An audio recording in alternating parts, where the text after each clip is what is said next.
Saludos and salutations, Broncos country, and welcome back into another exciting episode of Broncos Talk. Ladies and gentlemen, we have got a banger for you guys today.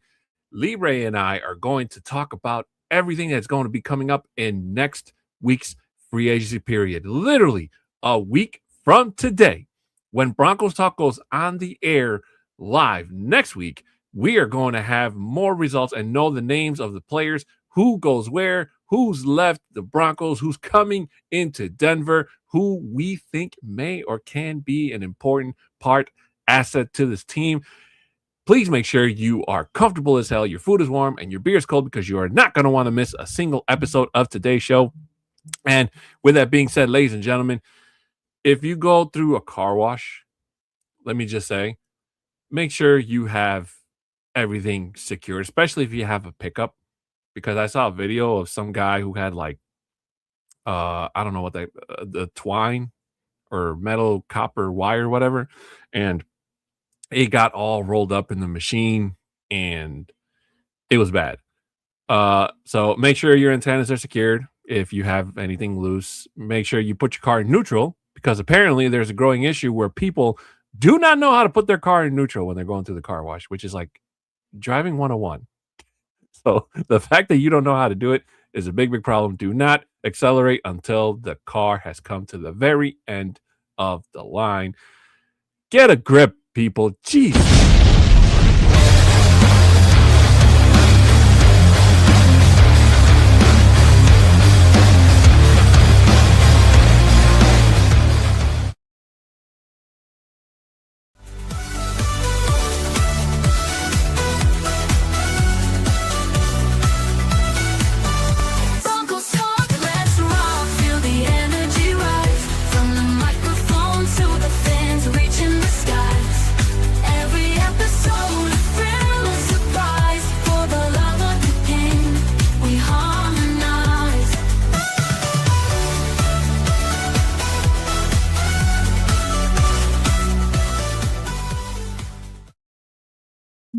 And welcome back in, ladies and gentlemen. My name is Adan Diaz, and joining me to my left or right normally would be my co-host, El Increíble Bronco Libre, but he is running a little bit late today. Rest assured, he will be here a little bit later on in the show. I guarantee it, or my name isn't Johnny Baki. You know what's crazy? Oh, there's a lot of people who have never actually met Johnny Baki outside of seeing him on a podcast. So I wonder, if I go up and I tell people that my name is Johnny Baki, how many of them would just believe it before one of them is like, wait a minute, you're not Johnny Baki. Where's your cape? Where's your beard? Where's your cane? Where's your horns? And I can't do any of his mannerisms, because there's only one Johnny Baki, and he is living it up in a lazy boy somewhere in Tennessee. I don't know if he still watches our show, but he hasn't given us crap about making fun of him. And we've left him alone for the last couple of episodes. So I'm allowed to make fun of our boss. But ladies and gentlemen, welcome in. If this is your first time here, welcome in. If not, welcome back. Before we get started with today's show, we got a couple things we have to get out of the way, just like we do at the start of every single show, of course. By first of all, asking you if you could please subscribe, share, comment, and like on this and all of the videos you see here on the network. Once you're caught up, please feel free to go back and check out last week's episode, because that was a banger too. And I know what you're saying. I always say every episode's a banger. I'm not paid to say that.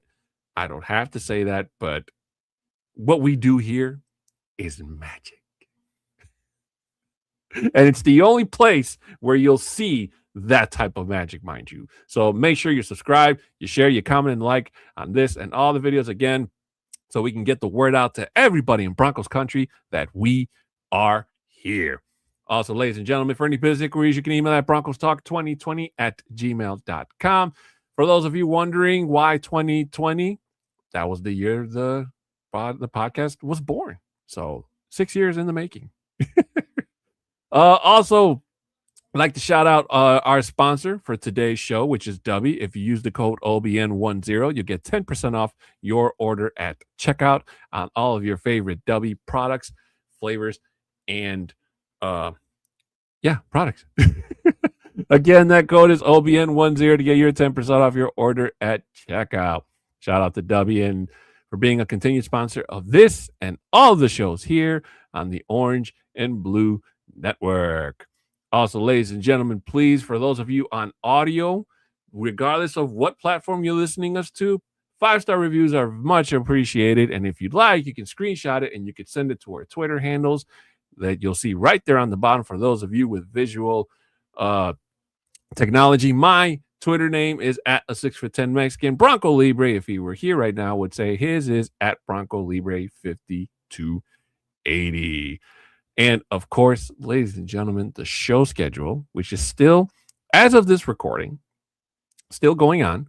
So just so you guys know, all the times that I will recite to you are in Mountain, so please keep that in mind. On Mondays and Fridays at 11 a.m., we have the Orange and Blue Blitz. On Mondays at 7, we have the Broncos Bros, because even Bronco Bro. On Tuesdays at 7:30, we have the flagship show, which is the Nothing Rhymes with Orange and Blue podcast. Also, ladies and gentlemen, on Wednesdays at 2:30, just before we go live on the air, we have the Mile High Symposium for those of you that are Nuggets and Rockies fans. And I want to say Avalanche, everything that's Denver sports outside of the Broncos as well, they got you covered. On Thursdays, we have the Mile High Oukast podcast, Thursdays at 7. Shout out to all those guys for doing what they did. They had a fantastic episode last week, and I recommend you guys go out and check it out. I left them a comment, and I don't think they saw it, so I think they ignored me, but I think they did it on purpose because they were having so much fun. For the first time in a long time, nobody was able to see me. And I jest, of course.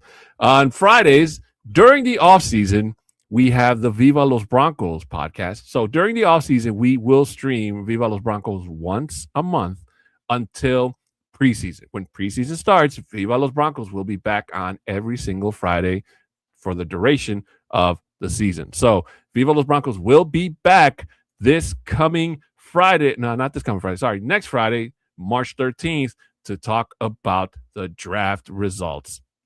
Now, see, I'm getting way ahead of myself. Not the draft, free agency, but we will go on the air for the draft next month. The fresh squeeze for breaking news. If you don't have that button clicked, you will not get any notifications of when it goes live. So please make sure you do.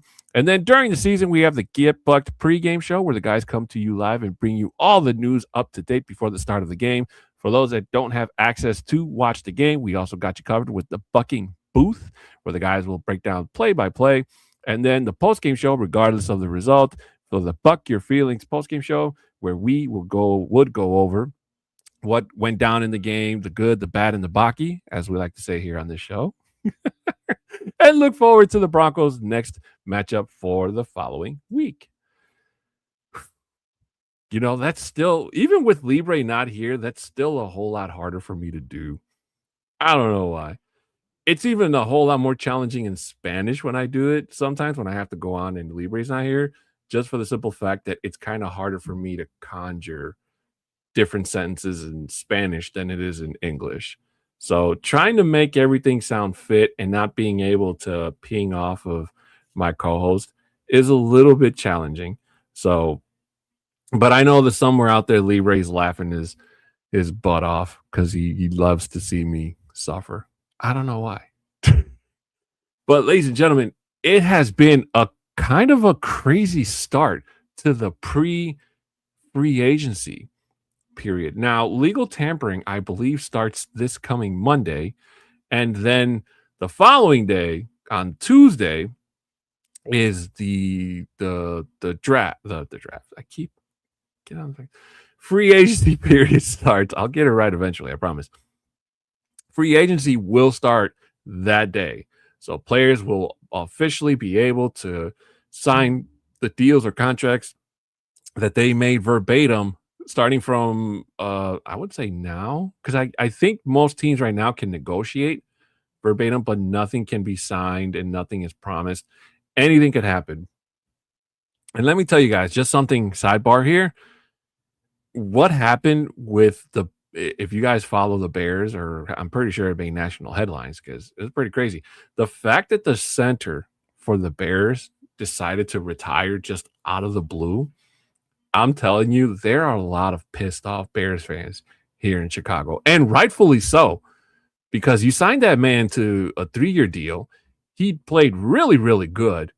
Normally it takes a much more time than that for offensive linemen when you bring them in from different teams to try to get them together and play as one solid unit. And for the Bears to have gone for what they were in 2024, which was one of the worst teams in football, to making it to the divisional round and almost making it to an NFC championship round with Caleb Williams and the weapons, the offense that they ran with Ben Johnson in his first year is very impressive. I will have to admit. But losing their starting center to retirement, which is, I think it's even worse that if he decided to go play somewhere else, you know, is bad, because now the Bears have more homework to do and now there's more money for them to spend. Now, I don't know how it works out with the contract. He does have 2 years left on his deal, so I don't know if there are any clauses in there that void that money if he decided to, well, if he is going to retire. So, and I'm pretty sure he'd still be under that contract where if he changed his mind, he couldn't just go sign with another team, I think, for 2 years. I'm not 100% sure how that works, but it's pretty crazy. So for the fact that the Bears are now on the market for a starting center, it's going to be hard for them to, well, not hard, but it's going to take more planning on their GM and Ryan Poles in terms of trying to build, or I don't know, rebuild is the right word I want to say here, but trying to, I guess you could say rebuild, because it kind of is at this point. It's a good thing you still have Joe Tooney on that line. Otherwise, you probably looking at a line that's would have been right up there with what they had in 2024, which was just a turnstile for Caleb Williams. But for the Broncos, there's been a lot of talk about who, more speculation than anything that I've been reading over the last week about, and it seems like almost any name that makes it out there, all of a sudden, I'm telling you, within a few seconds later, is already linked to the Broncos. Every single freaking free agent you can think of is already linked to the Broncos. And while it's fantastic to think for certain players to see them suit up as a Bronco, unfortunately, this isn't fantasy. Although seeing those players in Broncos uniforms would definitely be of fantasy status or talk. But unfortunately, there is a thing called the salary cap, and only in Madden, because I know in Madden I have a team of players who you would never believe would ever wear a Broncos uniform. But in my video game franchise, they do. So tonight, once Libre comes in, he and I, well, I'm going to get it started, but eventually he'll jump in. But tonight, we thought that we would look at to see who are the top players. We're going to try to get to as many as we can. Obviously, not all of them, because I think the ranking is about 100 players. So we're going to try to get through as many as we can and see if they would be a fit for the Broncos, or, maybe in terms of trade, could the Broncos trade for certain of these players? The Broncos have a late first round pick, obviously. I don't see them trading up in next month's draft, but I do see them making some more free agency moves. So, ladies and gentlemen, let's talk about the Broncos. And first of all, let's start with the ranking of the top. Well, before we do that, actually, let me just read off to you.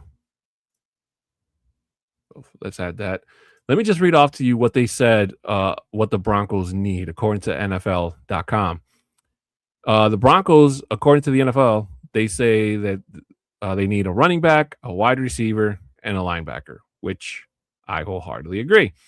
And then they go on to say with the description, the reigning top seed in the AFC needs a major talent upgrade. Go figure. J.K. Dobbins, Denver's injury-prone leading rusher, is a free agent. The receiver room, led by Courtland Sutton entering his age 31 season, could use more juice, as could the tight end corps, which was a disappointment in 2025, with Evan Ingram posting less than 500 yards. I wholeheartedly agree. The Broncos' defense may be light at linebacker with the exits of Alex Singleton and Justin Sternad, but Vance Joseph's league best unit is not the real concern heading into 2026. That would be the offense, which rarely blew out opponents en route to a 14-3 record in 2025. To avoid regression, Denver should be aggressive with its average cap space to add playmakers for Bo Nix, who's coming off his second broken ankle in 5 years.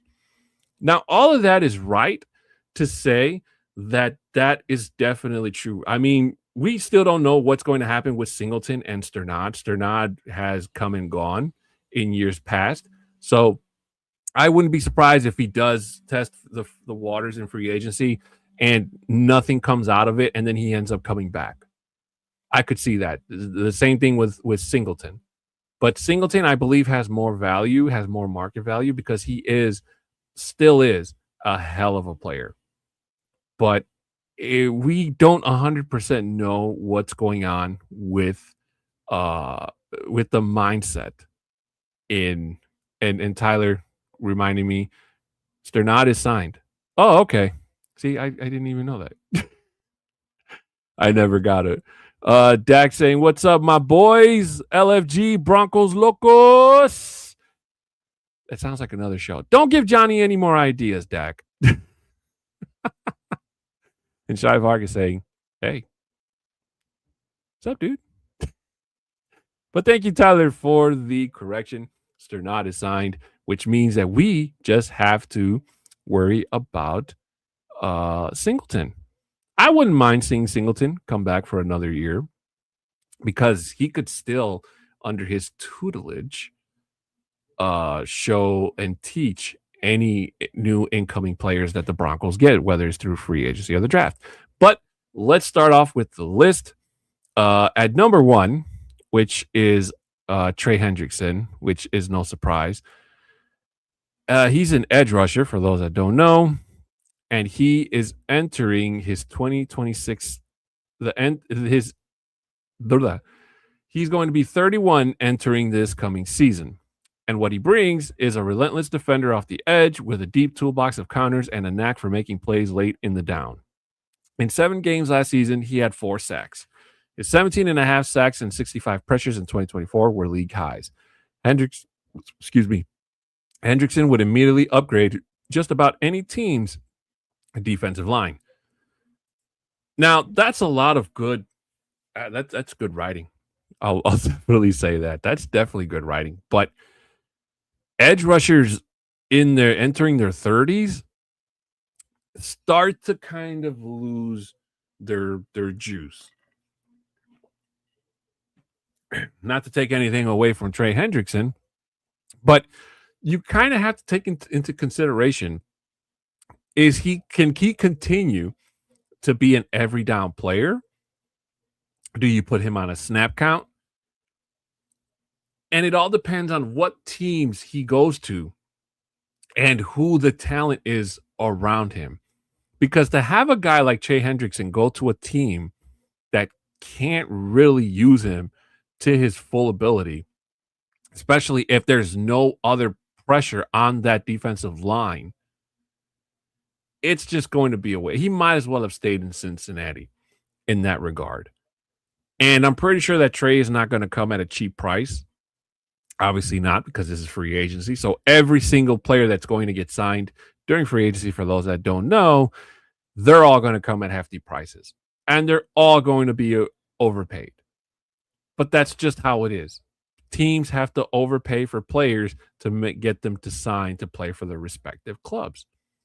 It's been like that since, how long has free agency been going on? I don't even know. But since the dawn of time, let's say.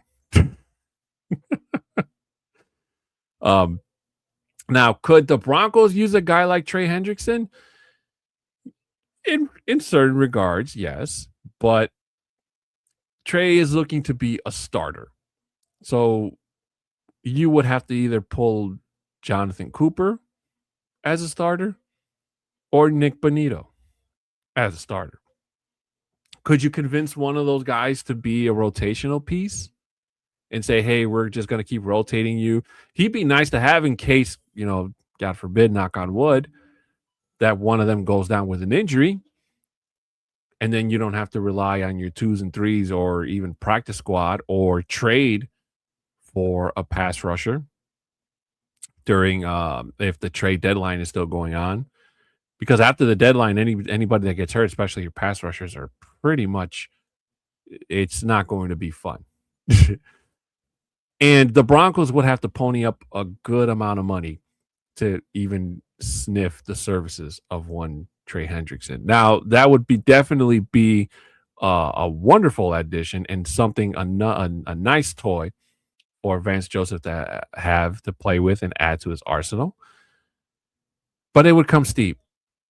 And just because we have more money now that the Russell Wilson, and I love saying this now that the Russell Wilson deal is finally behind us and no longer a factor in our books, it doesn't mean that the Broncos can go all frilly-nilly in terms of spending money, mismanaging that money, and spending it on things that we don't need. So, unfortunately, I don't see Trey coming to Denver. I think he is going to definitely be pursued by other teams with bigger cap space than the Broncos have. I want to say, if I had to guess, I think that he'd probably go to a team like Tennessee. Either Tennessee or the Bears, because the Bears need pass rusher help. Now, there's been a lot of talk, sidebar here, ladies and gentlemen. There's been a lot of talk of link percentage, what have you, that Max Crosby is on the move, that the Raiders are going to trade him. They're going to want a hell of a haul for Max Crosby.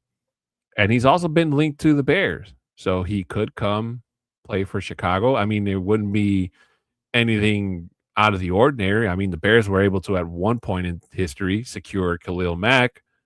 And Khalil Mack was a terror from the moment he suited up as a Bear. So if the Raiders do move Max Crosby wherever he goes, he is absolutely going to change and upgrade that defensive line right away. So, except for the Raiders, because for the Raiders, I mean, there's a reason they're more likely going to trade him, because he doesn't want to be part of a rebuild. He's already said that, and he just wants to win. And if he's going to do it outside of a Raider uniform, hey, I'm all for it. But if he goes to like a Chiefs or a Chargers team, then no, I don't care. I don't want him to win anything. I'm that bitter. Let's move on to the second highest free agent is Tyler Linderbaum, who's a center and who's entering this coming season at the age of 26. And it goes on to say that he has a tone-setting mentality on the interior of the front, using elite foot speed and body control to match pass rushers or climb to the second level in the run game. His pass block win rate of 97.2% tied for second among 31 qualifying centers last year. Now, it is a bit of a surprise. I thought that the Ravens would do better, go break tooth and nail, or however the saying goes, to get him to stay in Baltimore. Because the one thing that makes Lamar Jackson dangerous is the fact that his line buys him time to make a decision, throw the ball or run with the ball. And if Lamar Jackson doesn't have time to do that, then that really limits the damage that he can do, even as a pretty mobile quarterback still. So it's surprising to me that Tyler is even on this list, because I thought that he would definitely be anchored down. and signed right away. But if he's really going to go out there and test free agency, there's going to be so many teams that are going to come knocking on his door. Would I like to see Tyler in Denver? Absolutely. I think that adding him to what we have already at guard and our tackles, man, you thought Bo Nix was hard to get to last year? You had a guy like Tyler to the team. Bo Nix is going to have enough time to cook dinner and take a nap before he has to throw the ball away. I mean, good Lord. But Tyler is not going to come cheap. That's for definite sure. And we have to ask ourselves, folks, is it or would it be worth for the Broncos if they were in the running for a center, mind you? I'm not saying that they are. Remember, they're saying that the Broncos need a linebacker, a running back, and a wide receiver, not a center. So you'd have to ask yourself, would the Broncos shell out money, whatever Tyler's agent is asking for? Because I have no idea, but I'm pretty sure it's going to be up there in money to even entice Mr. Linderbaum to bring his services to Denver. We might not even be on his radar, to be honest with you. But I think that the Broncos would probably be outbid by a team that needs a center more. So I would imagine that Tyler probably goes to the Bears, just for the simple fact that they need to, obviously this whole thing with them losing their center, which we just talked about a little while ago in Dahlman, would not be good, or is not good, I should say. And bringing in Linderbaum to protect Caleb Williams kind of puts the Bears back on track to try to make it further this coming season in the NFC, which has already been challenging enough. And hell, for Ben Johnson's first year, again, got to give him credit. Did a whole lot better than most people gave him credit for. So, but again, that comes through free agency. And what are the Bears going to have to spend to get Tyler's attention and to get him to agree to come to Chicago? Then not just Chicago for that matter, like all the suitors that are going to be knocking on Tyler's door. So again, I think it's a bad move by the Ravens to let him walk. And Ravens fans, I don't know if you watch this show, but if you do and you see Lamar Jackson get sacked and beat up week 1, especially down the middle, hey, you guys are going to be like, hey, remember when we had Tyler and like that rarely ever happened? Like, yeah, me too. Moving on, ladies and gentlemen, Jalen Phillips at number 3, who is going to be 27 entering this year. And they go on to say that with his long 6'5" frame, Phillips can play as both an edge rusher and pocket disruptor. After being traded to the Eagles on November 3rd, he had 2 sacks and 27 pressures in coordinator Vic Fangio's system, flashing improved range to the ball. Over his 5-year career, Phillips has accounted for 28 sacks and 150 pressures. Now, Jalen Phillips is a guy that I wanted the Broncos to go and get last year. And just for the simple fact that you could have keep him as a rotational piece. You didn't necessarily have to start him, but he was trying to do his very best when he was with the Dolphins. And what was it when he got hurt 2 years ago? The guy was on fire. And then unfortunately he got hurt. I think he tore his ACL or his Achilles or something like that. And he was gone and he came back. The Dolphins turned into a dumpster fire. And, they got rid of one of their most valuable pieces, which was Jalen Phillips. And he went to Vic Fangio's Eagles. Now, I thought that adding a guy like Phillips to that Eagles defense was going to bring back shades of what they were the year before when they won their championship. But unfortunately, there's a lot of issues with that Eagles offense that not even adding a guy like Jalen Phillips came close to addressing the issues or the problems that were going on with the Eagles. And it kind of made it look like it was just a waste, to be honest with you, because it wasn't like the defense improved, overnight.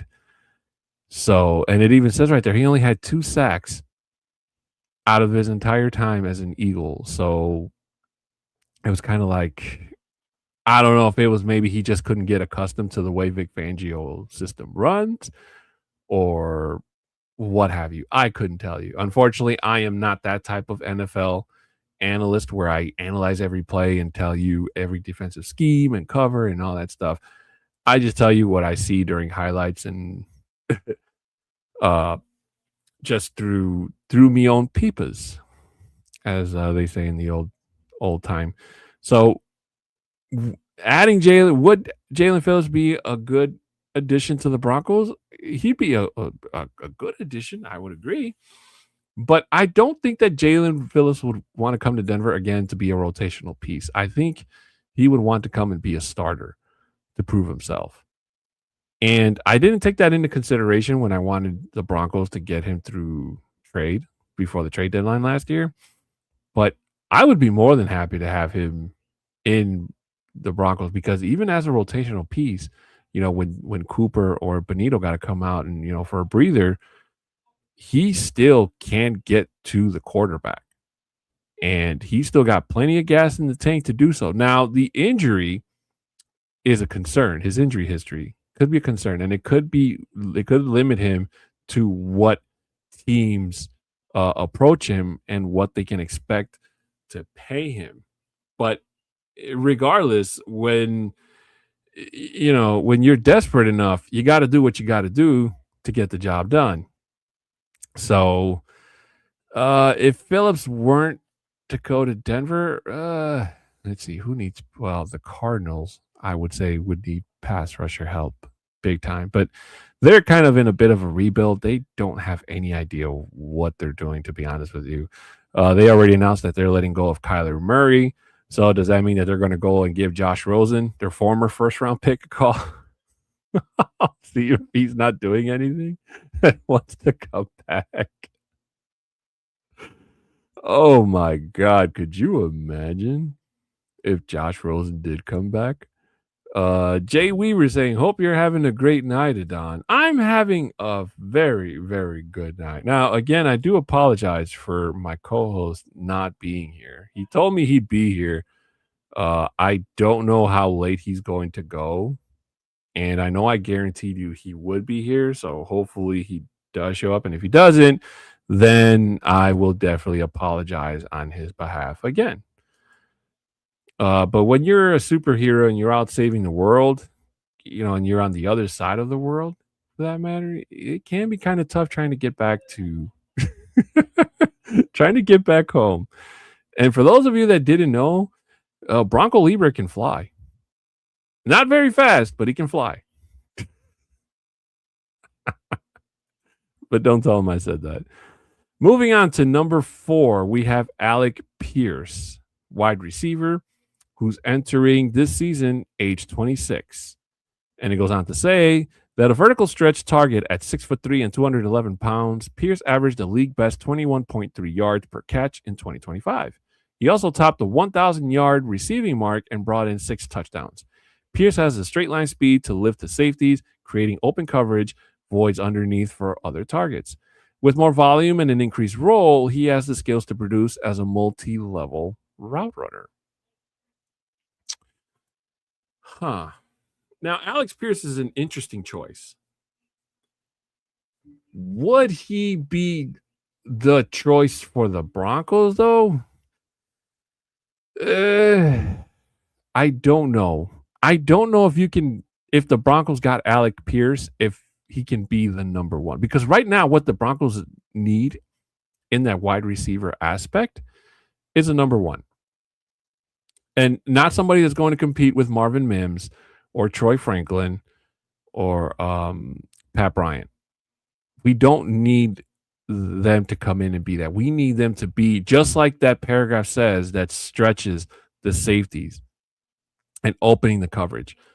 But with that next sentence, they kind of go back and say, well, he could be a number 2, he could be a number 3, he could be a number 1. And that's not what the Broncos need. They don't need somebody who could be a number 1. And this is my opinion, mind you. They need somebody to be that number one. So I wouldn't be mad if the Broncos did go out and get Alec Pierce, and maybe now that we talked about it last week. Now that Davis Webb is running the offense, supposedly, then maybe they can scheme up different plays, different wide receiver screens, where you could use a guy like Alec Pierce to the best of his ability. I don't know. I would like to find out because now I'm intrigued. Like, very interesting. It's crazy. But the only other question would be the price. What would you give to get a guy like Alec Pierce to come to Denver? Now, this goes without saying that it's looking more than likely like Courtland Sutton is going to leave Denver. Which team? I don't know. His veterancy goes a long way. I don't think he's going out there to break the bank specifically. I think he's just going out there to see how much he can get playing for another team and maybe bring some hope of championship dreams to whatever team he goes to. But I think he knows that, especially now that this Broncos management, front office, whatever you want to call it, they're not afraid to pull the trigger. They're not afraid to lose money. And I keep telling this to everybody within the sound of my voice. Just go back and look at the whole Russell Wilson ordeal. And they ate so much dead cap money, probably more in the history of the franchise. Hell, maybe in the league outside of the Browns. I think the Browns are the only one that eat up with the whole Deshaun Watson thing. So it could be Sean Payton telling them like, hey, we love Courtland Sutton. He's been great here, but if you want to win a championship, I need speed. So, and I don't think Sutton, the only way Sutton stays is if he tests the waters, he doesn't get any answers or what he wants, and he works out a deal with the Broncos to stay. But even then, it's like now you got to work around what Sutton can do at his age. And obviously he's not as fast as he used to be. Can he still make the catches, the crucial catches when you need him to make them? We know he can catch the ball upside down, sideways, like we've said before, but there have been times where catches are like 101 that even you and I could do, and he's dropped them. And those are the important ones. Those are the ones that hurt. Those are the ones that keep you up at night and say, man, if Courtland Sutton would have caught that ball, we might be undefeated still, or, we might not have lost a championship or a playoff game. And no Broncos fan wants to go through that. We really don't. We've had enough of that. I can't even tell you if we're still over how that whole AFC championship thing went down, which, by the way, I will keep reminding Patriots fans, you guys were a disappointment. Big time disappointment. And I will die on the hill when I say that the Broncos, had they made it with Bo Nix, would have given the Seahawks a much tougher fight. And you can ask any Broncos fan because they'll tell you the same damn thing. And it's just crazy. But if Alec Pierce didn't go to Denver, or doesn't go to Denver per se, what team could I see him going to?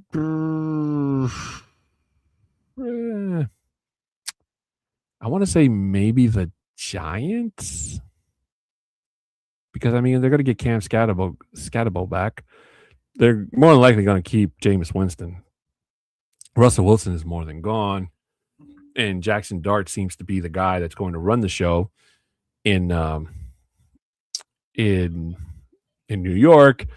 And you'll get Malik Neighbors back, but Malik Neighbors is your number one. So you bring in a guy like Alec Pierce, and there's a dangerous offense. But it's all going to be interesting to see how it works out with their new head coach in Harbaugh, which I just remembered he is their new head coach. So It'll be interesting to see what the Ravens are going to look like for the first time without Harbaugh at the helm, and what the Giants are going to look like for the first time with Harbaugh at their helm. It's going to be a great time to be alive, let me tell you. Moving on to number 5, we have Rasheed Walker at offensive tackle. And it goes on to say that Walker's pass block win rate of 93.8% ranked 11th among 68 qualifying offensive tackles. His technique could still improve and he lacks a strong anchor, but he has the footwork and mobility to match the speed of edge rushers. At a premium position, Walker will see heavy interest in free agency, and he's coming into this season at the age of 26. So I know we've given McGlinchey a hard time lately, folks. I know I have. And I don't think that McGlinchey has done bad enough where you can say, hey, we're going to bench you. And obviously Garrett Bowles is Garrett Bowles. That man is an anchor. He's not going anywhere. He's going to be a Bronco, hopefully, until his last day, before he retires one day. So I don't see the Broncos going after Rasheed Walker. Now, if they do go and get any offensive line help, I think that it would more than likely be in the draft, just to kind of see who's best available. I don't know how much time McGlinchey has left on his contract, but they could go out and get his replacement and have him waiting in the wings and then not have to worry about re-signing McGlinchey when it's time for him to come back. So I don't see the Broncos getting Rasheed Walker. In terms of who I see him playing with, it could literally be anybody, because you can never have too much of a good thing. And hopefully Rasheed Walker doesn't come to the Chiefs or the Raiders or the Chargers. And that goes for every player that I'm reading off of this list, mind you. May they never have to wear those colors in their entire careers. Next, we have Odafe Owe, who's an edge rusher, and he's coming into this season at the age of 27. Formerly with, well, I guess you could say currently. Rasheed Walker was with the Packers, mind you, and I guess I should have said that from the start. But currently, Odafe is with the Chargers. And what he brings is he's a pass rusher who gets off the ball in a hurry. Owe can also flatten his path to maneuver around offensive tackles. After getting traded from the Ravens on October 7th, Owe had 7.5 sacks and 27 pressures in Los Angeles. Plus, he recorded 3 sacks in the team's wild card loss to the Patriots. So Odafe kind of seems to have just been a rental at this point, and kind of a pricey one, if I'm being honest with you. And it's kind of crazy that they would mention, he got 3 sacks in the Chargers wildcard loss to the Patriots. It doesn't take any more of the sting away if you're a Chargers fan. Because in the long run, you still had Justin Herbert playing out there with a busted hand. And it was just, that Chargers defense, I got to give them credit where credit is due. They gave the Patriots hell. But unfortunately, they still cannot do enough to get past a wild card game. God only knows. It's got to be hard to be a Chargers fan, right? There's no other way to put it. And an edge rusher like Odafe can fit almost anywhere without not much issue. So he would be? I would love to have him in Denver, And by this place in the list, you could keep a guy like Owe as a rotational piece, because he's going to be just as good as any of the other players on this list, I would say. And giving the guys our Bonito and Cooper a break is a big, big, big plus. And as far as for what team he can go play with, you can put him at any team, to be honest with you. We'll put him in the any category, because he would definitely be helping improve that defensive line. Moving on to Braden Smith, offensive tackle, currently with the Colts, entering his at age 30 to the season. And what he brings is he's a big body drive blocker at 6'6" and 312 pounds, easily, matching power in pass protection. Injuries have been a concern as Smith has missed 17 games over his past 3 seasons. He started 13 games at right tackle for the Colts in 2025, and his pass block win rate jumped to 7% from 2024. Wow, I didn't know that that he was on the line. And, the Colts offensive line, they did pretty good against the Broncos last year. So at number 7, I could, again, Braden Smith would be right up there in the same category as Rasheed Walker in terms of I don't think the Broncos necessarily need to go out and spend a crap ton of money on a guy on offensive tackles. Now, if they can get one at a cheap rate and you want to keep him as a backup, then hey, I'm all for it. But guys at this part of the state, this tier, I should say, are not looking to be backups. They're looking to be starters, especially for the money that they're going to be asking for and commanding. So, Braden Smith, again, he's going to be a good tackle for some offensive line out there. Doesn't matter which one you put him in, but he's definitely, I don't see him coming to the Broncos. And then number 8, John Franklin Myers going into this year at 29. And Franklin Myers lacks the lateral speed and bend to turn pressures into a bunch of sacks from edge alignments. But he's an active inside rusher who can play as a defensive tackle or 5 technique with his 6'4", 288-pound frame. He had 7.5 sacks and 23 pressures last season. You know what? I seriously feel for JFM because I can't even tell you how I felt when the Broncos got him from the Jets. I think they traded for him or they got him through free agency. I don't remember which one. But I remember reading that article. I'm pretty sure we read it here on this show. And like the smile on his face just to get out of how bad the Jets were or are. At this point, you can still say are because they're bad. Is just insane. And for him to, be in that locker room and see all these other guys get re-signed and coming back and, big contracts and what have you, and him kind of feeling like the odd man out, it's like, man, I really do feel for him. I hope he goes to a team that can use him and not waste his talent. Or if he doesn't get a deal anywhere else, maybe he can get a team-friendly deal to come back and stay and be a Bronco still.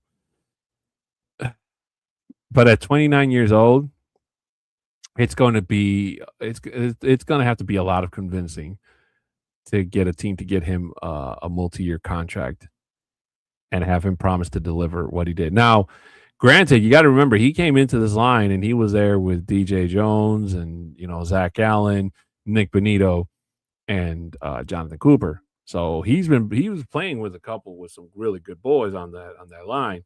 So wherever he goes, I hope that whatever team signs him realizes that JFM is not coming with any of those other guys. It's just JFM. So hopefully he can go out there and be that type of player you're paying him to be. But one thing that I noticed with some of these players is that when you don't, or that teams kind of forget that it's just them and that they don't realize that the team around them is what made them look like monsters on the field. And when you pull them out of that element and you ask them to do the same thing or be that person, and they don't have that personnel around, it's like night and day. It changes dramatically. And it is just crazy what goes through. So and for what team he can go to, doesn't matter. They'll be lucky to have him. As long as it's not the Jets, because I don't think he wants to go to New York. He'd probably retire before he goes back to the Jets. Oh man. But moving on to number 9, Alante Taylor, cornerback, currently with the Saints, going into 27 years old. And what he brings is he has versatility and urgent play style, which shows up on tape. He has the speed to cover receivers on the perimeter, but he can also play a disruptive role in the slot. In 4 seasons with the Saints, Taylor has 4 interceptions, 40 pass breakups, and 7 sacks. So I'll be honest with you, I don't know a whole lot about Alante Taylor. Hell, there's a lot of Saints players I don't know about because they were just not good last year. You know, but again, when you shoot, you gotta give credit where credit is due. Tyler Sow or however you pronounce his last name, I think it's So, did a hell of a job taking over and just being him. And hey, look who it is. Bronco Libre.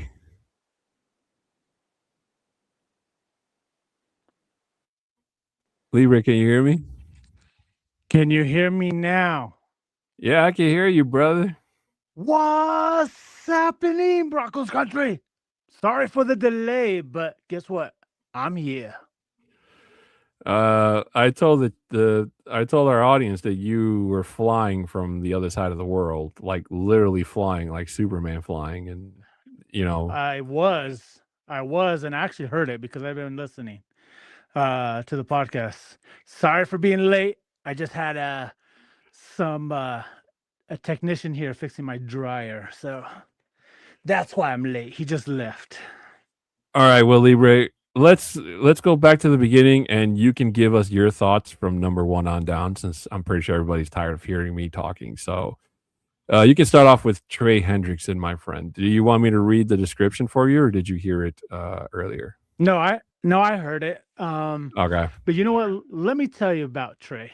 Like, right away, that was like one of at the beginning of the week, he was like, man, why is Cincinnati letting him go? But he's not going to be a good fit here.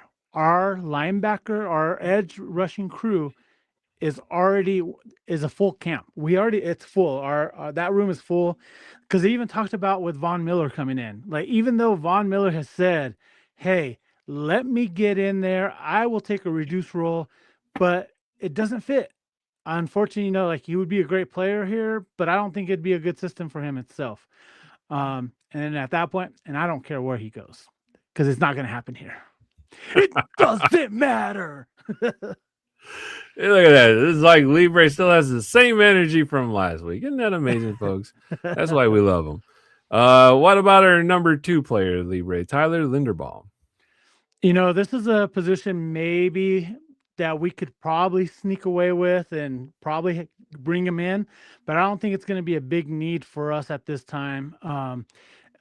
Because I was even saying this last year, we need a center that's going to be consistent and be there. But we had Alex Forsett in there for the last several games, and it's just because of the injuries. Like, and that's really what it comes down to, is the injuries. And he's going to be the day one starter here, and we already have our guy right now, as of right now. But if we are going to upgrade him, that's something that we're going to have to then talk about releasing who he is right now. Who is our center right now? I forget off the top of my head. It's not Crum, is it? No, Crum is like a backup guard tackle. It's the who is he? Let me pull up my Broncos app real quick. Isn't it Wattenberg? Wattenberg, there you go. Yeah. Luke Wattenberg, there we go. Yeah, so unless Wattenberg is going to be in here and he gets released, there's no way that he's going to we're going to go after Tyler. Like, some of these top guys like that are right here right now may not be the guys that come here to Denver unless they're willing to take a discounted price to get here. But a lot of these guys are going to be guys that are looking to get paid too. So that's why they're here top of the list. Mm-hmm. Again, and I don't know if you heard me say it, Libre, if the Broncos can get, this is hypothetically speaking, a guy like Tyler to come in and be that type of player, and you already got the offensive line we have now, Bo Nix is going to have time to cook dinner, take a nap, before he has to worry about throwing the football. And that's really going to be it. And like, really, like, and yes, I agree with you 100%. If we can pull him in and sway him, at least give us some type of discount, because again, Denver is a destination city now that players are going to want to come. And if they do want to come that bad and have that championship ring here very soon, they're going to come in here for a discount. And I feel like if Tyler's willing to do that, I know he wants to get paid as well because he has a family to take care of, but still, we still have other areas that I think we need to address a lot more than, the center position. Because Wattenberg is a good guy. Like, he can be out there until he got hurt. That's just the key thing. If we can stay healthy, watch out. This team is dangerous. I agree, but I think that the Bears are more than likely going to come and sweep them up because of the egg on the face that they have to deal with Dahlman now. Yep. So that guaranteed that that's probably going to be a good fit for him there right now, and to get paid as well. So it's probably going to be more likely a fit there. But if we can sway him here, saying, "Hey, we're ready to cash in and get the Super Bowl here within this next year or two," you're going to want to come here. So. Moving on to number 3, Libre, Jalen Phillips. Your thoughts? Again, another edge guy. Again, like, I think we're set at the edge. I don't think we need to bring anybody in at that position. So I'm good. Good luck wherever you go, brother. I agree too. If the Broncos do get anybody from edge, I believe, regardless of who it is, I don't think they're going to pay top dollar, and they're going to come be a rotational piece for Benito and Cooper, which I'm totally fine with. There's no need to break the bank at pass rusher. Now, if they can get a team-friendly discount, or like you said, somebody that really wants to come play for Denver and take that discount in terms of trading it in hopes of getting a championship out of it, I'm all for it. But the Broncos, now that they have more spending money, they have to be smart with it, Libre. Cannot waste it on stupid stuff. What do you think about Alec Pierce? That's a good pickup if we can get him, because that's an area of need for us, is a wide receiver. But then again, like, what is he actually looking for? What's the long-term deal? If we can get him in and we can sign him, I think that would be a good opportunity for him to be hopefully the wide receiver one that we're looking for, and not be like Mike Evans saying, "Well, if I come to your team, you need to get rid of Sutton." I don't understand why he would say that, because trust me, like, you have less to worry about. You'd be the featured wide receiver here in Denver if that was the case. Why do you have to worry about Sutton? You had, while you're there with the Tampa Bay Bucks, like, you had other problems that you were dealing with, other wide receivers. But I think the problem is because they play the same position at the wide receiver level. I think that's why he's like, "Well, you need to get rid of Sutton because that's my role." I wholeheartedly agree. But I don't know if you heard me say, I think Alec Pierce, I could see him going to a team like the Giants, because they have a number one in Malik Neighbors. Now, it'll be interesting to see how Malik Neighbors is going to bounce back off of that injury he suffered. Yeah. But he's still a number one threat. And a guy like Alec Pierce, like that description says, can really stretch the field. Number 5, Rasheed Walker, Libre, offensive tackle. So, again, if he's wanting to win a ring, come win, let's get him in there. But that means that we need to release McGlinchey. That's really going to be the area where, if we're going to go after him, McGlinchey's going to be gone. But again, why do you want to mess with what we have on the offensive line besides maybe getting the center position? Because I feel like we do need to get the center, but it's something that I think we could wait on, maybe develop a guy through the draft or whatnot. But I like the continuity that we have as a team, because even Mike McGlinchey, he did very well for us, even though he came in here with a purpose and so forth. And it's, again, this league is always, what have you done for me lately? So, and if Sean Payton and the offensive line coach saying, "You know what, McGlinchey, you're just not doing it anymore for me," then that's a good possibility where they having those talks right now. I agree. And ladies and gentlemen, we are going to take a quick jump into the next segment, which means we have reached the end of regulation, which means we are going into Overtime. Let's overtime. Let's go. go.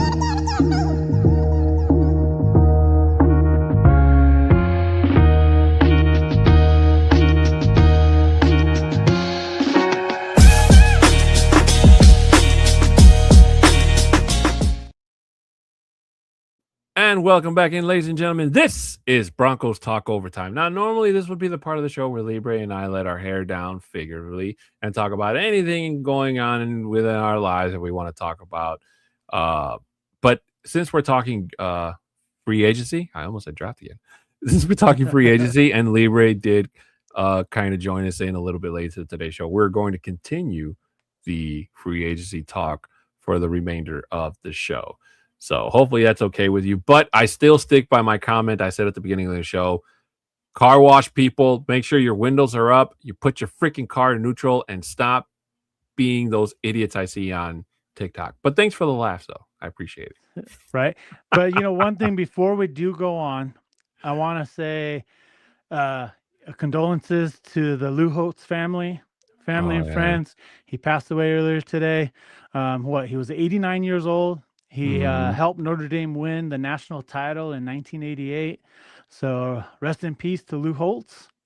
Also, I want to say congratulations to Bo Nix and being a girl dad now. The funny thing about that is that, and I actually, and it popped up right before the show started too, and I saw it, and I was like, oh, we're gonna have to mention this. So congratulations to Bo and Lizzie, welcoming in a baby girl. And the crazy thing about this, she was born on Bo Nix's birthday just this last week. Oh, wow. Oh, and before I forget, congratulations to Bo. I can't say welcome to fatherhood because I'm not a dad, but Libre can. So on Libre's behalf, welcome to fatherhood. Welcome to fatherhood. It's the best thing you could do. So get on it. Get on it. 6 foot. That's hey, you're getting viejo now. You need to hurry up. I've been viejo for a long time, my friend.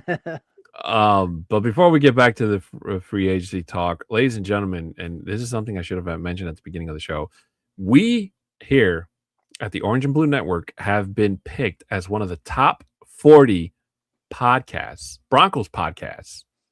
Out of all the ones you listen to, we are top 40. I think we're 23, if I'm not mistaken.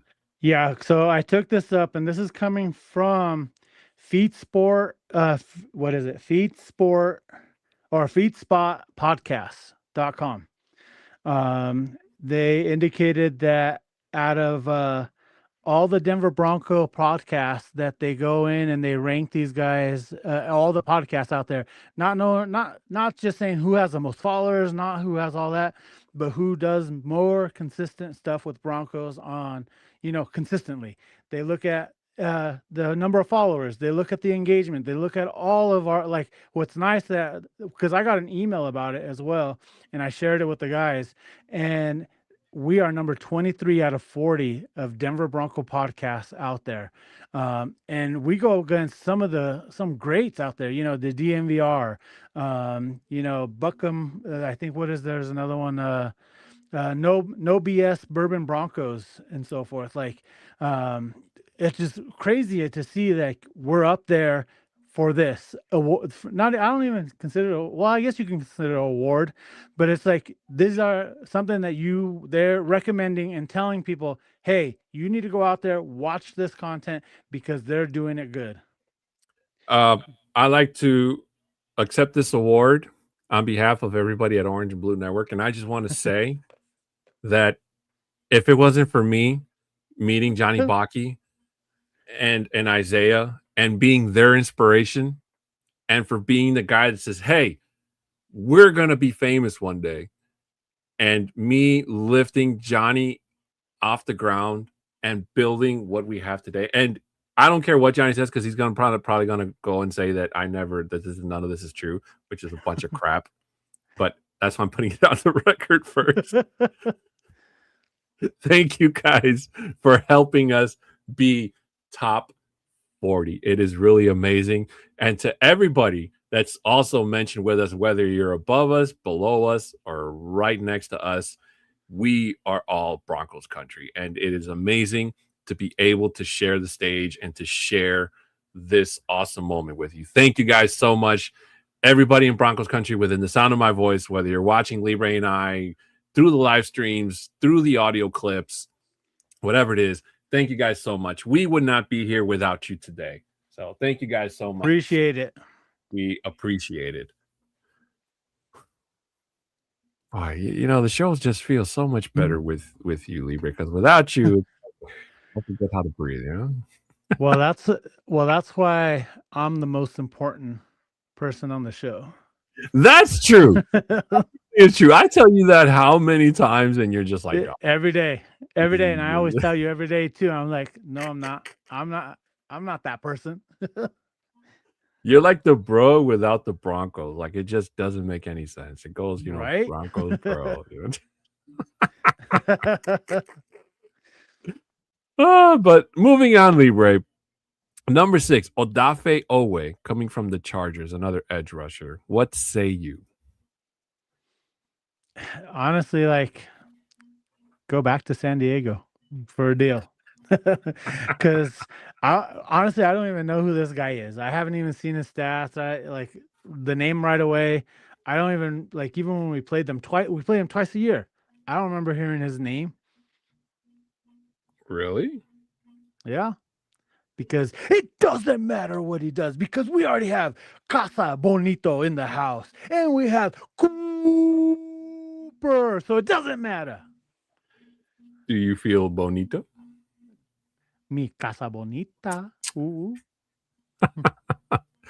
Next, we have Braden Smith, who I was telling Chad earlier, Libre, that offensive line from the Colts really became the first tough test for the Broncos this past offseason. So it's I'm shocked to see that the Colts, well, then again, they did put all of their chips in to get Sauce Gardner in. So I guess it kind of makes sense why they don't have much to allocate around, and they have to, you know, sacrifice a good part of their offensive line. So losing a guy like Braden Smith, especially if you're trying to get Daniel Jones back, or if you go get another quarterback, now that quarterback is definitely going to have to watch. Well, I don't know what side Braden Smith is, but if it's his blind side, it's not going to be good. So just looking at the description of what he's about as well, he has injury concerns already. So for me, like right away, just looking at that, I'm happy with who we have right now with Garrett Bowles and McGlinchey on the edge, on the outside tackle. So I'm okay with him going somewhere else, maybe Kansas City, because he can be hurt there. John Franklin Myers, Libre. Oh, I've heard of that guy before. You know, there's a reason why he's in the free agent market right now. And again, we've talked about him before as well. It's like, what is his how is he in the DL room itself? How is he in that defensive room right now? There's something that the coaches and so forth say, hey, you're good enough for that. They gave him, just let him play out his contract with us, but they didn't re-sign him. There's something that's going on that we don't know about. And what's funny is, like, right as well, I was finishing up with my tech guy here. Adam Scheffner did tweet out something earlier. Was it Adam Scheffner? Let me pull it up real quick. About he was on a podcast not too long ago. Let's see. The NFL Network tweeted it out. And he was on a podcast. He goes, watch free agency frenzy starting on Monday, March 9th at 10 a.m. Eastern time on the NFL Network. So, and it has JFM on there. I didn't get to listen to it, but I know I see the video of him. It has a picture of him, like it has like behind him and whatnot. But I need to figure out what he's saying in there. But it sounds like it says be like JFM. So it's like what, like his open-mindedness and so forth, like the way that he's attacking this free agency, he's up here high on the list for a reason as well. He's pretty good, but I think that with what we have in our team right now, He just doesn't fit in anymore. So if it was going to be for him to stay here in Denver, the coaches would have said, "Hey, let's get him extended and whatnot, and let's get it done." And they didn't. And I think it's only because of the personnel that we currently already have, and they're happy with. So I I hope that he said gets paid and he does well for whatever team he goes to, except if he goes to the Raiders, because Max Crosby is going to be traded. I think that he'll get paid, Libre, but as I said earlier, I don't know if you heard when I said this. I hope that teams keep in mind that whoever does sign JFM, keep in mind that it's just him that's coming to their team because he's coming off a defensive line with the likes of DJ Jones, Zach Allen, Yeah. Jonathan Cooper, and Nick Benito. And those guys, along with what JFM brought to the table, were what made such a destructive force in the Broncos leading in sacks for a whole reason. So again, they're going to pay him a whole bunch of money and they're going to expect to see that type of JFM. Just don't be surprised or sad when he's not that type of player because he doesn't have those other types of players next to him of that caliber. Correct. And they can't get or they can't create the pressure that JFM can. So, but I think he'll be happy he goes to any team that's not the Jets because he just doesn't seem to like it there. I don't know who would want to go to the Jets unless they're getting that payday. And again, talking about the Jets and Breece Hall and how they just franchise tagged him. And they did that on purpose. And this is something that I read earlier today, that they tagged Breece Hall because they didn't want the Broncos to steal him away during the free agency, because that would have been that would have happened. Mm-hmm. The crazy thing that happened, or what's, I guess it's the GM that's there now, used to be the assistant GM here in Denver. Like, and he already knew, like, if they didn't put the tag on him, that he was coming to Denver. And it was guaranteed. It didn't matter how it worked out. He was going to come. And that's why he did it. And I was like, damn, ties to the Denver Broncos, and you go out and do that because you didn't want him to come to the Broncos. I get it. You're now with the new team, but still, it's like you're paying him what, like almost $18 million for this upcoming season, if not more. I didn't check the franchise tag amount that he got, that he's going to be hit with, but still, it's like, it's crazy to do that. But again, one more year. Will they do another franchise tag? Is it Breece Hall really wants to be there in New York, or does he just want to be there and getting paid? Again, he's getting paid nice this year. You know, average of the top 5 running backs in the league right now. So,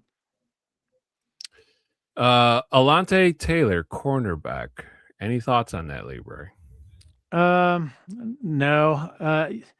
I think his name did come up with possibly with ties with Sean Payton there with New Orleans and whatnot. But I don't think I like our cornerback room. I like who we have right now, and I don't think he adds anything. I don't think he'll add anything here in Denver unless Sean Payton shows that says, "Hey, this is my guy. I want to bring him in." Then that's the only other thing. But again, now you're taking Jahdae Barron's possible snaps away, putting him in there. So we'll see what happens with that. But I'm okay with what we have now, and I'm okay to let him go somewhere else. I hear KC might need him. Well, they're already, they're taking a big chance by trading McDuffie to the Rams. Yeah. So unless that falls through. But I'm glad to see McDuffie finally out of Kansas City because I'm tired of hearing his name. Yep. twice a year. Quay Walker, which is somebody that I didn't get to before you joined in Libre, is a linebacker from the Packers. And it says that Walker's explosive traits create playmaking upside. He can cover ground as a run-and-hit defender. Plus, he diagnosed the run game at a quicker rate in 2025, averaging 4.9 tackles on designed rushes per game, the 11th highest. Overall, Walker had 2.5 sacks, 8 tackles for loss, and 4 pass breakups. Now, somebody in chat did remind me earlier, Libre, and I didn't know that Justin Sternat has already been re-signed, so he's coming back. Singleton, I have not heard anything about. So Singleton is still going to be a free agent as of right now, but I feel like what we need to do is we need to come back in and sign Singleton. And that's also because I was watching the DNVR. Also, we're talking about some free agents moves as well this for this upcoming week, and they said to keep Singleton. They need to re-sign Singleton and have him in there because we need a guy that has a single nut. I agree too. I do think that if Singleton doesn't come back for whatever reason, because maybe the Broncos don't want to take the risk, he's getting up there in age per se for a linebacker anyway. So if you think about it, is if you go with Singleton, I think he's going to be turning 30, 29, 30 or something like that. But again, I just saw that you brought up a name right now, Devin Lloyd. That's another guy that we could bring in to replace Mike Singleton or Alex Singleton. So if we can get if we can get Lloyd, yeah, we're not gonna Singleton's gone. He's not gonna be coming back. And I feel like he's that type of caliber player that we'll need, especially in the secondary unit itself. Be able to do the run stuff and do all that, which again, why wouldn't you want to bring Alex Singleton back? Because he has been a captain. He was a captain this last year. You regard these players as captains, even though some of it has a lot to do with some of the players voting for captains and whatnot. But ultimately, it is the decision of Sean Payton to say, all right, you are now the captain of this team. He's the leader of the team. He leads the team in tackles. So it's going to be something that, yes, we're going to need another guy there in the linebacker position itself. But if we can bring in both Singleton and Lloyd, man, this defense just gets even better and better. And the reason I was scrolling down, Lee Ray, is because I wanted to see who the first running back listed was. Mr. MVP. Mr. MVP himself, Kenneth Walker. And Kenneth Walker was somebody who was definitely rumored to be in the interest of the Broncos to be assigned. So for me, I think the running back position is probably the biggest question mark on this team, Libre. Just for the simple fact that we haven't heard anything in terms of the Broncos saying like Dobbins is our guy. We're not going to entertain the thought. It's going to be Dobbins and Harvey, run it back next year. We haven't had any assurance of that. So it feels to me like Dobbins' future as a Bronco is very much in the air. And I think, and this is just a guess, that by this time next week, if Kenneth Walker isn't signed to be a Bronco, I believe that they're just going to stick with Dobbins and give it another go. But if they can't get Walker, then I think that Dobbins is probably more than likely going to be shown the door. So going back and looking at the Super Bowl and then looking at what Kenneth Walker III has been able to do, is yes, he is a backup running back, and he just happened to flourish and actually be showcased during the playoff run and going into the Super Bowl itself. And that's why he was the MVP, because of the way he runs the ball. The only thing that he doesn't do very well is a receiving back. And I know that that's what Sean Payton wants. But again, I feel that that's something that RJ Harvey does, is he's a good receiving back and coming out of the backfield and getting those. And that's what's going to complement it. But again, is it going to be predictability, knowing that RJ Harvey's in there, knowing that he's going to go out for a pass or whatnot? So that's something that Davis Webb is going to have to design and make, to fake out the defensive coordinators and all that, to say, hey, he's not just that guy. But I think that if we can get him, that'd be a huge signing, just to help Bo Nix, especially because he does love to run between the tackles, and it's going to be there. Just look at the Super Bowl. Look at the patience that he had. Like, he waited for the holes to develop, the holes to get there. But once it was there, he hit that hole so hard, and that's why he was named MVP. So I do feel like if the Broncos are serious about this, they need to go out there and go after him and hit him and get him and sign him here. Bring him into Denver on Monday and say, you know what? You're not leaving. You're signing with us, and you're done. And then to kind of cap off our overtime segment, Libre, unless you want to add anything else, Isaiah Likely is the first tight end mentioned. And I I don't know if you read earlier the kind of like a skepticism that somebody at NFL.com had about the Broncos in terms of the three positions that they feel the Broncos need to address, which is tight end, uh, linebacker, wide receiver, or not tight end, sorry, running back, wide receiver, uh, linebacker. But also, they did mention how disappointing season it was for Evan Ingram last year, especially with the whole hype and the whole Joker thing, which we've talked about here on the show in the past. But I believe that if you bring in another tight end that can kind of play off of what Evan Ingram already can do, and you make defenses guess, I don't know if Isaiah Likely is that tight end, but he looked really good next to a guy like Mark Andrews. I'm not going to deny that. So I guess you need to ask yourself, if the Broncos do out and get a guy like Isaiah Likely, can he be better than Evan Ingram? Or can he do just enough to be that type of player where the offense can make the defense guess wrong? And it's like Isaiah Likely is going to be the guy or Evan Ingram's going to be the guy. And it's really hard for me to pick because I don't know what a Davis Webb offense looks like. Nobody does. This will be the first year where, quote unquote, he's going to run it with minimal interference from Sean Payton, or input, I should say. So I wouldn't be mad if the Broncos did go and get Likely, because then, you can having a tandem in there. But I don't think so. I think that if the Broncos go for a tight end, I think that they're more than likely probably going to draft one and, have Davis Webb build it from scratch. You're muted, Libre.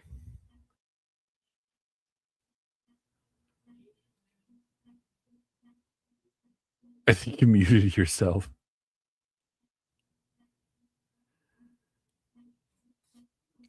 I don't know if I can. There we go. How's that? Oh, yeah, you're fine. Yeah, you're fine. Okay, so yeah, my mic was messing up, and I guess it just auto muted me.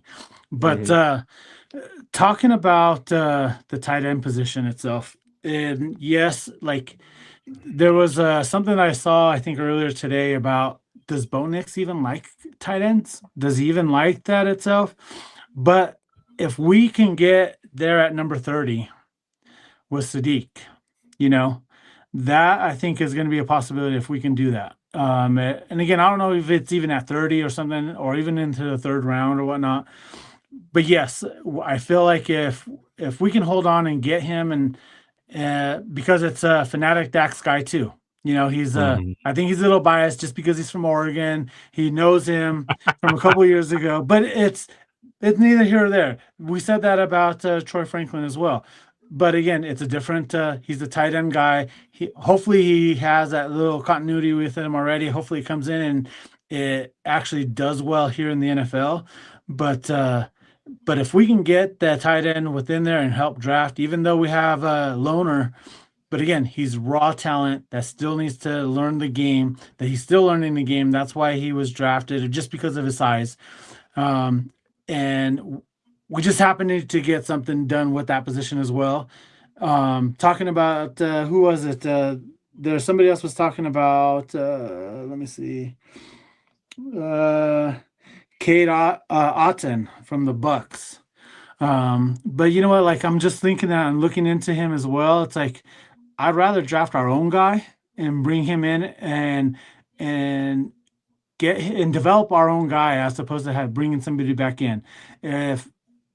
If we have the Joker and he's actually there, let's do it. And then again, is Bo Nix really a tight end type of guy, or is he just wanting to get to wideouts? Because the times that we did get it to Evan Ingram, he did very well, and he did very well on that.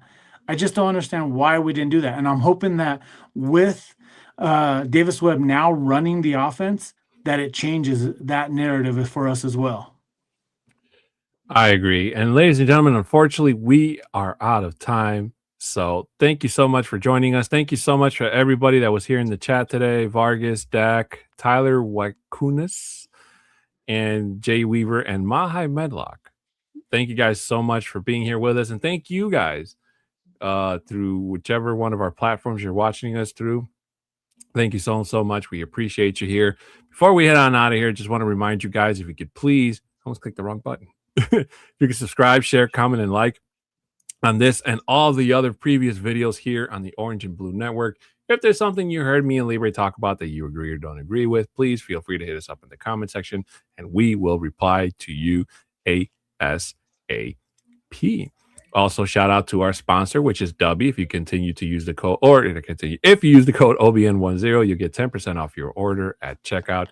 Shout out to Dubby for being a continued sponsor of this and all the shows here on the Orange and Blue Network. Audio listeners, regardless of what platform you're listening us to right now, if you could give us a 5-star review, very much appreciated from us. Also, if you would like to screenshot it, send it to us on our Twitter handles. We will be more than happy to read it off here on the air and thank you personally again ourselves. Our Twitter handles are right there at the bottom of the screen for those of you with visual technology. You can see them. If you don't, mine is at a 6'10" Mexican. Bronco Libre is at Bronco Libre 5280. For any business inquiries, you can email at broncostalk2020@gmail.com. Ladies and gentlemen, we will be back next Wednesday. Same Bronco time, same Bronco channel. And Libre and I cannot wait to see who are going to be the newest additions to this Broncos team and who we will have to say goodbye, if anybody, to leaving the orange and blue behind, which is really sad to say when you think about it, Libre. Like,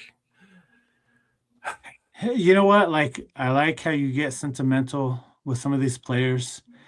I'm a type of guy, I've been a fan a very long time. I always root for the name that's on the front of the jersey and not the back of the jersey. So, because you never know, because it is a business overall. It comes down to it being a business. So that's why you always root for that name that's on the front of the jersey, or in this case, at the front of my mask, but never on the back. Wise words by the amazing Bronco Libre, which I wholeheartedly agree with, by the way. So with that being said, he's Bronco Libre. I'm Alan Diaz. This has been Broncos Talk here on the Orange and Blue Network. We will see you all next week. Have a great night, evening, day, whatever time it is you're listening or watching us. And as always, go Broncos! Let's go! Let's go!